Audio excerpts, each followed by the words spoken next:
السلام علیکم ورحمۃ اللہ وبرکاتہ۔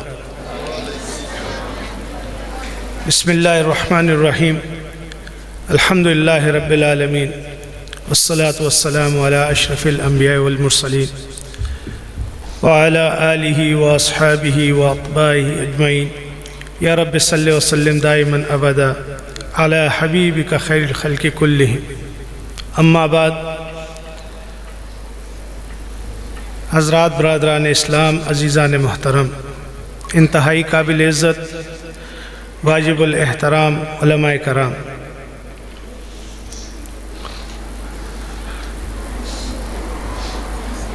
الحمدللہ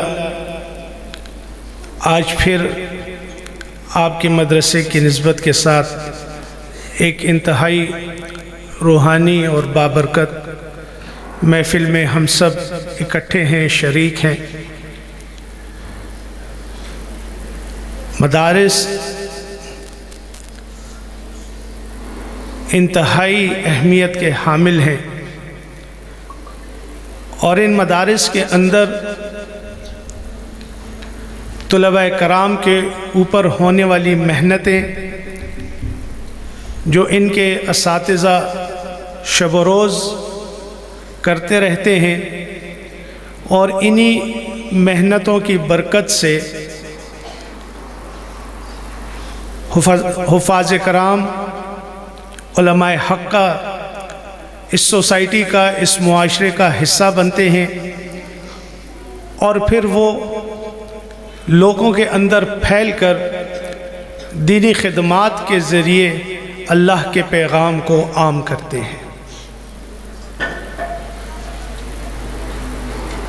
طلباء کرام جن گھرانوں کا حصہ ہوتے ہیں، یعنی ان کے والدین، ان کے بہن بھائی، عزیز و اقارب، رشتہ دار جتنے ہیں،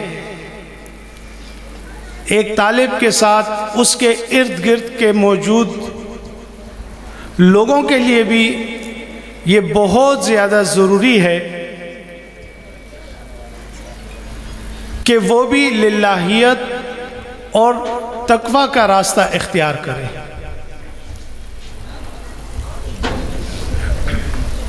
ان کے گھرانوں سے تعلق رکھنے والے طلباء جو محنتیں کر رہے ہیں، مدارس کے اندر شب و روز گزار رہے ہیں، تو ان پر بھی یہ لازم ہے کہ وہ بھی اپنے قلوب کا خیال رکھیں، اس کی حفاظت کریں، اور اس کو ہر طرح کی گندگی سے بچائیں۔ یاد رکھیں عزیزان محترم، ہمارے قلوب روزمرہ کے معاملات کی وجہ سے میلے ہوتے ہیں، گندے ہوتے ہیں، اور مختلف قسم کی روحانی بیماریوں کا شکار ہوتے ہیں۔ بالکل ایسے ہی جیسے کہ ہم صبح کے اوقات میں انتہائی صاف ستھرے کپڑے پہنتے ہیں، اور وہ کپڑے پہن کر جب ہم باہر نکلتے ہیں، اپنے کام کاج پر جاتے ہیں، واپس جب ہم اپنے گھر کے اندر آتے ہیں تو ان کپڑوں کے اوپر دن بھر کا گرد و غبار اور بسا اوقات میل کچیل جو ہے تو وہ لگی ہوتی ہے۔ صبح جب گھر سے نکلا جاتا ہے تو وہ شلوار قمیض یا وہ جو لباس پہنا ہوتا ہے وہ صاف ستھرا ہوتا ہے، لیکن شام میں جب وہی انسان اپنے گھر کے اندر داخل ہوتا ہے تو اس کا وہ لباس میلا ہو چکا ہوتا ہے۔ اگلے دن پھر وہ صاف کپڑے پہنتا ہے، اور وہ جو میلا سوٹ ہوتا ہے وہ اپنی ترتیب کے مطابق، گھرانوں کا جو بھی نظم ہوتا ہے اس کے مطابق واشنگ مشین میں جاتا ہے، صاف ستھرا ہوتا ہے، اور دوبارہ پہننے کے قابل ہو جاتا ہے۔ بالکل ایسے ہی ہمارے یہ جو دل ہے، یہ جو ہمارے قلوب ہیں، یہ بھی گندے اور میلے ہوتے رہتے ہیں۔ اب جو لوگ تو ان کی صفائی کا، صاف ستھرا کرنے کا فکر کریں گے تو ان کے قلوب اگر کسی چیز سے متاثر ہوں گے تو اس فکر کی وجہ سے، کوشش اور محنت کی وجہ سے وہ صاف ستھرے ہوتے جائیں گے۔ اور یاد رکھیے عزیزان محترم، اگر دل صاف ستھرا نہیں ہے تو اللہ کے یہاں قابل قبول نہیں ہے، کیونکہ اللہ کے حضور اگر کسی قلب کی کوئی حیثیت ہے تو وہ ہے قلب سلیم۔ اگر دل قلب سلیم کے درجے کے اوپر نہیں ہوگا، اگر دل قلب سلیم کے درجے پر نہیں ہوگا تو پھر بڑا بگاڑ ہے، بڑی خرابی ہے اور بڑی ہی تکلیف کا سبب ہے۔ ہمارے شیخ حضرت اقدس مولانا عبدالحفیظ مکی صاحب نور اللہ مرکزہ مدفون جنت البقیع فرمایا کرتے تھے کہ اس دل کو اس دنیا ہی میں قلب سلیم کے درجے پر لے آؤ، وگرنہ تو اگر ایسے ہی موت نے آ لیا تو پھر قبر کے اندر پٹائی ہوگی، قبر کے اندر پٹائی ہوگی اور اس کو قلب سلیم کے درجے پر لایا جائے گا۔ اور اگر وہاں بھی یہ قلب سلیم کے درجے پہ نہ آیا، یعنی اس قدر میلا ہوا، تو پھر اسے جہنم کی بھٹی میں جا کر صاف ہونا پڑے گا۔ تو کیا ضروری ہے کہ ہم گندا اور میلا دل ہی لے کر اس دنیا سے جائیں؟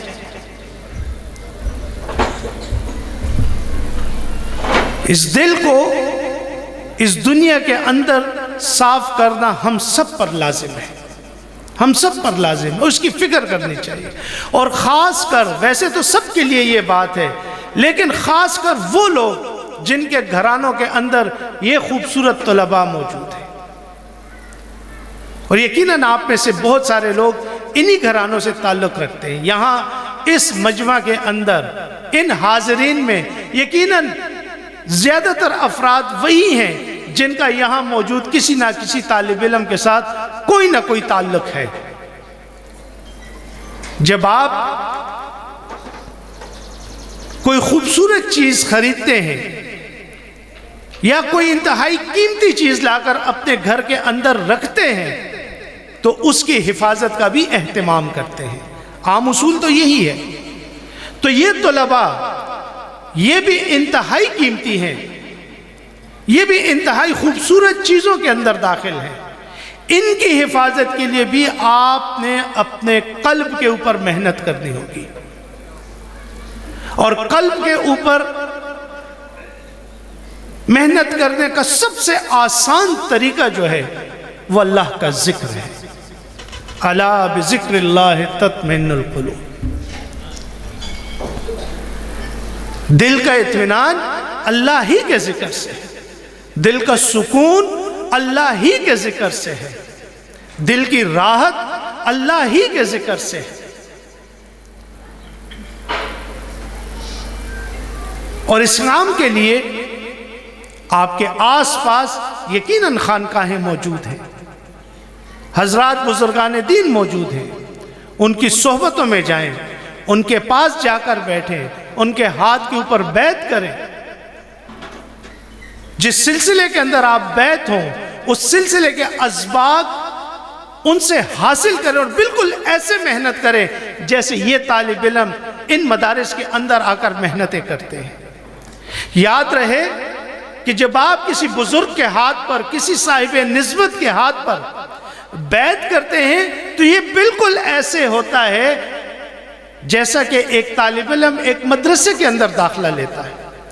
اب یہ ماشاءاللہ میرے سامنے حفاظ بیٹھے ہوئے ہیں، اس میں کسی طالب کی محنت 1 سال کی ہوگی، کسی کی 2 سال کی ہوگی، کسی کی 3 سال کی ہوگی، تب جا کر وہ قرآن کا حافظ بنا۔ بھلا بتلائیے تو جتنے بھی حاضرین مجلس ہیں سب سے پوچھتا ہوں کہ یہ طالب علم جو آج حفاظ ہیں، آج جن کے سینوں میں قرآن ہے، اگر وہ پہلا دن جب انہوں نے اس مدرسے کے اندر داخلہ لیا تھا، یہ آ کر رجسٹر میں اپنا نام لکھوا کر واپس چلا جاتا، اور آج 2 سال یا 3 سال بعد آ کر اس دستار بندی کی تقریب کے اندر محتمم مدرسہ سے یہ کہتا کہ میں نے 2 سال پہلے داخلہ لیا تھا، میں بھی حافظ قرآن ہوں، مجھے بھی سند دی جائے، تو کیا اس کی اس بات کو کوئی تسلیم کرتا؟ کوئی بھی نہ کرتا. اس نے تو صرف داخلہ لے لیا تھا بس، محنت تو کوئی نہیں کی، کوئی نظم اختیار نہیں کیا، کسی کے سامنے دوزانہ ہو کر بیٹھا نہیں، کوئی سختیاں برداشت نہیں کی. یہ جو طلباء ہیں جو آج اتنے خوبصورت چہروں اور سینوں کے ساتھ ہم سب کے درمیان میں موجود ہیں، اس جگہ تک پہنچنے کے لیے جانے یہ کیسی کیسی تکلیفات میں سے گزرے ہوں گے. اسی طرح جب کوئی انسان کسی صاحب نسبت بزرگ کے ہاتھ پر بیعت کرتا ہے تو یہ بالکل ایسے ہے جیسے اس نے داخلہ لے لیا ہے خانقاہ کے اندر. اب اس خانقاہ کے نظم کے مطابق درجہ بدرجہ اس نے آگے بڑھنا ہے، اور جب درجہ بدرجہ وہ آگے بڑھے گا تب ہی وہ اصلاح قلب اور تزکیہ نفس کے مراحل کو طے کرے گا. اور اگر وہ ایسا نہیں کرے گا تو نہ تو اس کے قلب کی اصلاح ہوگی اور نہ وہ اپنے نفس کے اوپر قابو پا سکے گا. یاد رکھیے، ہم انسان جو ہیں ہمیں دو میں سے ایک ہونا ہے. یا تو ہمیں سواری بننا ہے یا ہمیں سوار بننا ہے. سواری اس معنی میں کہ نفس ہمارا سوار ہو اور وہ ہمیں سر پر دوڑا رہا ہو، اور یا پھر ہم سوار ہوں اور نفس کو سر پر دوڑا رہے ہوں. تو اس میں جو سوار بنا بس وہی کامیاب ہوا، اور جو سواری بنا تو وہ ناکام ہو گیا. خانقاہوں کے اندر اصلاح قلب اور تزکیہ نفس، یہی وہ دو محنتیں ہیں جن کے ذریعے سے قلب کو قلب سلیم کے درجے کے اوپر لایا جاتا ہے، نفس کو نفس مطمئنہ کے درجے کے اوپر لایا جاتا ہے. اور یاد رہے کہ یہ دونوں اگر ان درجوں پر نہ پہنچے تو پھر بات خطرے کی ہے، پھر بات پریشانی کی ہے. پھر جانے اس دنیا سے رخصت ہوتے وقت ایمان سلامت لے کر جاتے ہیں کہ نہیں، اور اگر ایمان سلامت لے بھی جاتے ہیں کسی درجے کے اندر تو آگے چل کر جو مراحل آنے والے ہیں وہ ہمارے لیے کیسے ہوں گے، تکلیف دہ ہوں گے یا راحت والے ہوں گے. اس بات کی فکر سب کو کرنی چاہیے. جتنے بھی یہاں حاضرین مجلس بیٹھے ہوئے ہیں سب کو اس کی فکر کرنی چاہیے، اس پر سوچنا چاہیے کہ ہمیں اپنے قلوب کو قلب سلیم کے درجے پر لانا ہوگا، اور ہمیں اپنے نفس کو نفس مطمئنہ کے درجے کے اندر داخل کرنا ہوگا، تبھی جا کر بات بنے گی. اور یہ طلباء پھر ان کی آپ بہترین دیکھ بھال کر سکیں گے. انشاءاللہ ایک مرتبہ سورہ فاتحہ، 4 مرتبہ سورہ اخلاص پڑھ کر اللہ کے حبیب صلی اللہ علیہ وسلم کو ہدیتاً تحفتاً پیش فرما دیں، اور ہم مختصر سا ذکر کریں گے. ذکر کے اندر آپ سب سے درخواست یہ ہے کہ آواز بہت زیادہ بلند نہ ہو، یعنی ایسی نہ ہو کہ چیخ چنگاڑ لگے، اور اتنی پست بھی نہ ہو کہ سرگوشی کی مانند ہو. بڑے وقار کے ساتھ، محبت کے ساتھ اللہ کے عشق میں ڈوب کر کچھ وقت کے لیے اللہ کا ذکر کریں. میں بھی کرتا ہوں، آپ بھی کریں، اور کچھ ایسا ذکر کریں کہ آپ کا قلب جھوم جھوم اٹھے. 1 مرتبہ سورہ فاتحہ، 4 مرتبہ سورہ اخلاص.